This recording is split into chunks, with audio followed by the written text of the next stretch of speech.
Boa tarde. Vamos fazer a apresentação do nosso curso de Direito Internacional Público, começando pela apresentação da equipa docente, constituída, como já sabem certamente, pelos professores Doutora Maria Assunção Val Pereira, para a assistente Elisete Gonçalves Barbosa e por mim próprio, Vladimir Brito. Todos da Escola de Direito, onde vocês estão inscritos e onde estão a estudar, desta universidade. Ora, apresentada a equipa docente, importa dizer que o programa de estudos que vamos ter durante esse período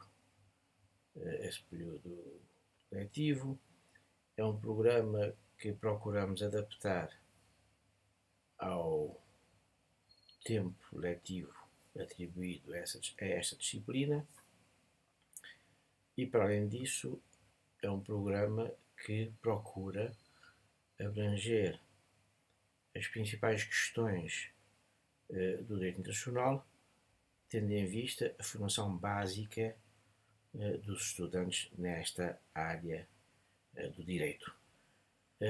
Por isso mesmo, vamos começar genericamente com a parte histórica, explicando a evolução histórica do direito internacional, o conceito de direito internacional, por análise das relações entre o direito internacional e o direito interno, bem como os mecanismos de recepção do direito internacional no direito interno.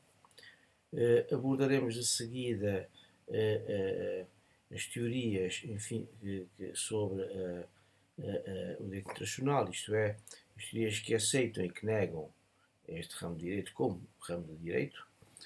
Depois passaremos às fontes do direito internacional, estudando o costume, os tratados, que são as fontes principais e as mais determinantes, as mais relevantes no âmbito do nosso direito. Depois estudamos as fontes secundárias, que seriam a equidade, a jurisprudência, a doutrina, isto que estão todas indicadas no Estatuto do Tribunal Internacional de Justiça, são referidas por esse Estatuto ou nesse Estatuto, e depois abordaremos os atos unilaterais que não estão lá referidos, são importantíssimos para a compreensão das próprias relações internacionais, da dimensão jurídica, da importância jurídica daquilo que se passa nas relações internacionais. Depois passaremos ao estudo dos sujeitos do direito internacional, estudando a teoria do reconhecimento, que é importante para saber quando é que se reconhece um sujeito como sujeito de direito internacional, estudando a seguida os vários sujeitos, obviamente começando pelo Estado, pelas organizações internacionais, pela Cruz Vermelha, pela Ordem de Malta, pelo Estado do Vaticano, pela Igreja Católica e pelos indivíduos enquanto tais, bem como os beligerantes e os insurretos. Portanto, esse é o estudo global que vamos ter nas aulas teóricas. Nas aulas teórico-práticas abordaremos dominantemente a questão da Organização das Nações Unidas, vamos ter um estudo teórico-prático dessa organização, que é uma organização determinante para as relações internacionais entre os Estados e cuja importância iremos compreender ao longo do seu estudo. Depois estudaremos a responsabilidade dos Estados, que também é uma matéria interessante para a compreensão, enfim, do modo como os Estados devem agir e da forma como a comunidade internacional os responsabiliza pela sua atuação. Portanto, esta será a matéria, o programa das relações, da nossa disciplina do direito internacional, programa esse que iremos colocar no e-learning e poderá ser consultado, enfim, pelos estudantes sempre que acederem ao e-learning. No que se refere à bibliografia, vamos oferecer um conjunto amplo de bibliografia de obras para leitura dos alunos que entenderem ler essas obras. A bibliografia também será publicada juntamente com o programa, quer sobre a matéria das aulas teóricas, quer sobre a matéria das aulas teórico-práticas. Sendo certo que o livro base que iremos seguir é o meu livro, que é o Direito Internacional Público, a segunda edição, onde onde poderão encontrar toda a matéria que vamos aqui tratar num único manual. Isto não significa que não devam consultar outros manuais, outras obras de referência que estão na bibliografia e que podem interessar ao estudo e à compreensão, ao esclarecimento de matérias estudadas nas aulas teóricas. Portanto, é bom que vejam, que olhem pelo menos para a bibliografia, compreendam para além do manual base, enfim, que é o meu livro, que será adotado nesta disciplina, há um conjunto de outros manuais, de outras monografias, muito importantes sobre cada uma das matérias e que poderão, se assim entenderem, consultar para aprofundar o vosso conhecimento sobre cada uma dessas matérias. Relativamente ao modo como vamos fazer e distribuir os alunos, vamos criar pelo menos 3 turnos de alunos, isto é, o grupo de alunos vai ser dividido para efeitos de aulas teórico-práticas em 3 turnos, o que significa que teremos de abrir uma inscrição para esses turnos, dando um prazo razoável para o efeito. Queremos com isso dizer que cada turno irá ter o igual número de alunos, Por defeito, vamos para já dividi-los de acordo pela ordem alfabética. Imaginemos que cada turno terá 50 alunos, são os 50 primeiros alunos pela ordem alfabética, depois os 50 segundos e os 50 terceiros, de modo a que possamos ter uma igualdade na repartição dos turnos e um equilíbrio nesses turnos. De qualquer modo, como temos também a noção que muitas vezes os alunos se agrupam por razões variadas, nomeadamente de amizade, ou até razões que se prendem com a necessidade de estudos em conjunto, métodos de estudo comuns que querem adotar, nós vamos abrir um período de inscrição por turnos, um período muito curto, portanto, até à próxima semana, que a senhora delegada irá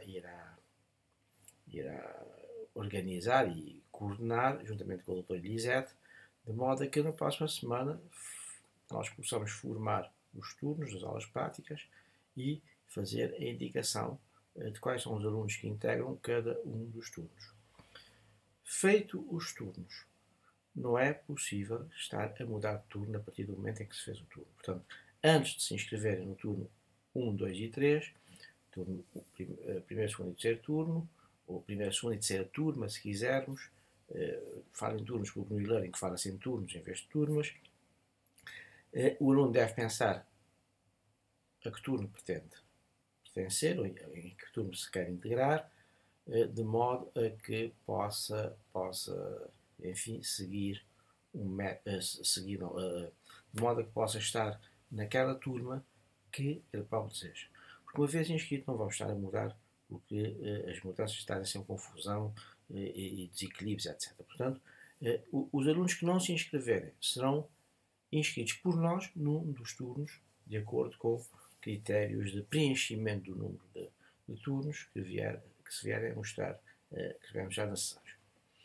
Portanto, não se esqueçam deste aspecto, porque nós aqui neste curso estabelecemos as regras, discutimos convosco as regras e depois de aceitado as regras, ficam fixadas e não há alterações para não perturbar o bom andamento do curso, nem permitir que se criem, enfim, discussões à volta de problemas que só nos fazem perder tempo em vez de resolver as questões fundamentais que é o nosso ensino e a vossa aprendizagem. Portanto, pensem nisto. O mesmo vai passar com a avaliação. A avaliação é um dos momentos, enfim, mais determinantes para as senhoras e os senhores, porque querem saber qual é o método de avaliação. Vamos afixar no e-learning o método e os critérios de avaliação, de modo a que o aluno do primeiro dia de aulas fique desde logo a saber quais são os métodos de avaliação e quais são os critérios de avaliação, e de modo também a que fique desde já assente que, uma vez feita a opção por método de avaliação, o aluno não poderá mudar de método de avaliação. Salvo razões muitíssimo excepcionais, como regra, o aluno vai ter um prazo para escolher o método de avaliação, deve ponderar, enfim, na escolha que pretende fazer, e feita a escolha, não poderá mais alterar o método escolhido. Se desistir de prestar alguma prova num dos métodos escolhidos, obviamente terá de ir para exame de recurso. Ou seja, o que eu quero dizer muito sucintamente é que se o aluno escolher por método de avaliação contínua e depois não fizer as provas necessárias ou não tiver a nota necessária para passar nessa avaliação, terá de ir para recurso. O mesmo se passa o aluno que optar por a avaliação global e que não comparecer à prova. Isto é, optar por um método antes de fazer as provas em todos os métodos. Não fazendo uma das provas, é evidente que o aluno não pode ter sucesso nesse método e terá de fazer o seu exame na avaliação, na época de recurso. Faço notar também que não se permitirá trocas de avaliação, nem vamos permitir que antecipações ou postecipações de exames. Salvo motivos muitíssimo ponderosos, não haverá qualquer alteração das datas que vamos fixar relativamente aos métodos, relativamente à avaliação, quer contínua, quer global, porque a avaliação de recurso é fixada oficialmente pelos serviços pedagógicos, Conselho Pedagógico, não vamos fazer alterações das datas. E isso dito porquê? Porque muitos alunos depois, nas épocas próprias dos exames, com justificações às vezes anormais, vêm pedir se podem fazer exame antes da época ou ligeiramente depois da data em que foi fixada, o que não iremos permitir. Portanto, fica já assente também esse dado. Eu vou passar a descrever-vos a avaliação, dizendo-vos que ela vai se organizar em dois tipos de provas. Uma, que é prova de avaliação contínua, constituída por 3 provas parciais, que se realizam nos meses de outubro, novembro e dezembro, nas datas que a seguir vos irei indicar. E incidem sobre a matéria dada até à aula que antecede à da avaliação, isto é, ao do dia da realização da prova. E depois teremos uma avaliação final, dentro do quadro da avaliação contínua, que vai incidir sobre toda a matéria. As provas parciais, aquelas 3 provas de outubro, novembro e dezembro de que falei, são provas que são constituídas por 4 perguntas de escolha múltipla, e no seu conjunto, as 3 provas valem 20 valores. Isto é como se fizessem um primeiro teste normal. Valem 20 valores. É claro que na primeira prova, nas primeiras 4 perguntas, a primeira prova vão estas 4 perguntas, cada pergunta terá a cotação de 1,5 e na segunda e terceira prova cada pergunta terá uma cotação de 1,75. Isto para que na soma possa dar 20 valores, porque 20 dividido por 3 não daria uma conta exata, tivemos de fazer essa adaptação. Essas provas consistem exclusivamente na resposta por cruzinhas, não é? A esse conjunto de 4 perguntas. Não mais do que isto. São provas que demoram muito pouco tempo, vai ser fixada mais ou menos por cada prova no máximo meia hora, 4 perguntas, os alunos respondem, e depois a aula prática ou teórica prática, onde essas provas são realizadas, prossegue naturalmente, portanto os alunos têm esse período de tempo, e a classificação é dada no mais curto espaço de tempo possível. Portanto, os alunos que optarem por esse método já sabem que terão de fazer essas 3 provas em outubro, novembro e dezembro, portanto são pequenas porções de matéria, e em janeiro, como iremos ver, faremos uma prova final abrangente de toda a matéria, mas embora com umas características mais específicas, que é uma prova submativa, que dá também a cotação de 20 valores. Depois, como é que se faz o cálculo? O cálculo é feito da seguinte forma. A classificação da avaliação contínua procede da seguinte forma. Somam-se as classificações das provas parciais. Imaginemos que o aluno teve 3 pontos numa, 2,5 noutra e 4 na outra, ou 5 na outra, não é? Soma-se 3 mais 5, 8, mais 5, 8 e 5, 13, teve 13 valores. Se for 13,5 passa para 14, como é evidente, arredonda-se para cima ou para baixo, conforme for 0,5 ou menos 0,5. Portanto, aqui temos a primeira classificação. Depois, na avaliação sumativa, na prova global final, que é de 20 valores, o aluno teve 14. Somos os 13 mais os 14, há 27 dividido por 2, vamos por 14 mais 14, 28 dividido por 2, o aluno teve 14. Portanto, essa é a nota final da avaliação contínua. Na avaliação global, é um teste, uma prova sobre toda a matéria, com perguntas múltiplas e perguntas teóricas e práticas, enfim, como classicamente é feita, não é?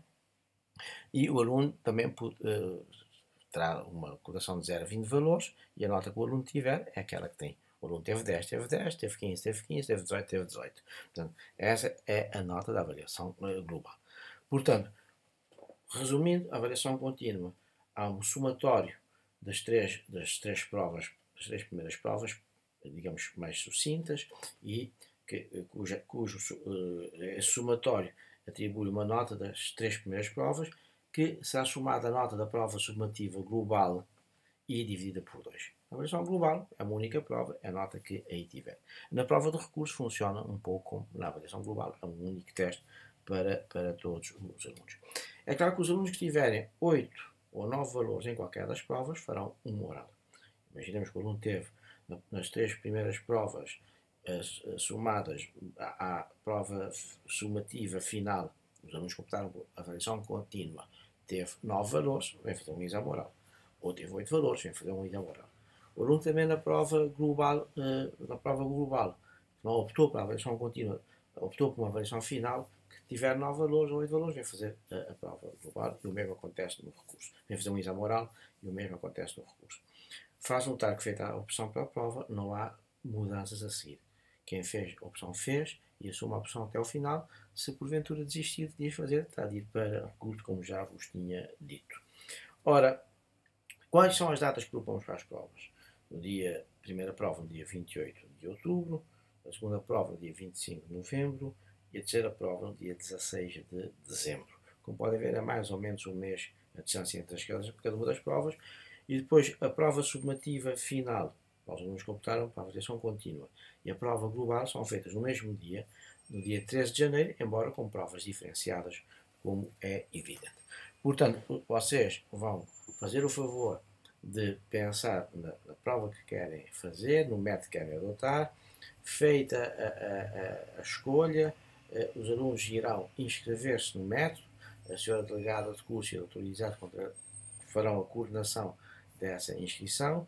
A partir de nós registramos as inscrições num modelo de prova e no outro modelo de prova, e fica, digamos, definitivamente assente qual é o modelo de prova que o aluno optou e ao qual vai fazer a sua prova. Finalmente, diria que vamos fazer um registro das presenças, o que significa que as presenças, embora não sejam obrigatórias, são registadas. São registadas porque, obviamente, iremos ter em conta, como é normal nessas circunstâncias, os alunos que são assíduos, que vêm às aulas e que participam, etc.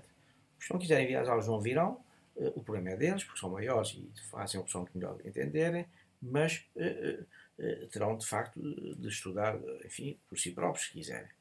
Faço notar, finalmente, que no caso da avaliação, para a escolha do método de avaliação, a experiência tem-nos ensinado, a nós, professores, que os alunos que têm optado pela avaliação contínua, e que vai fazer 3 mini-provas e uma prova final mais ampla, mais abrangente, têm tido mais sucesso.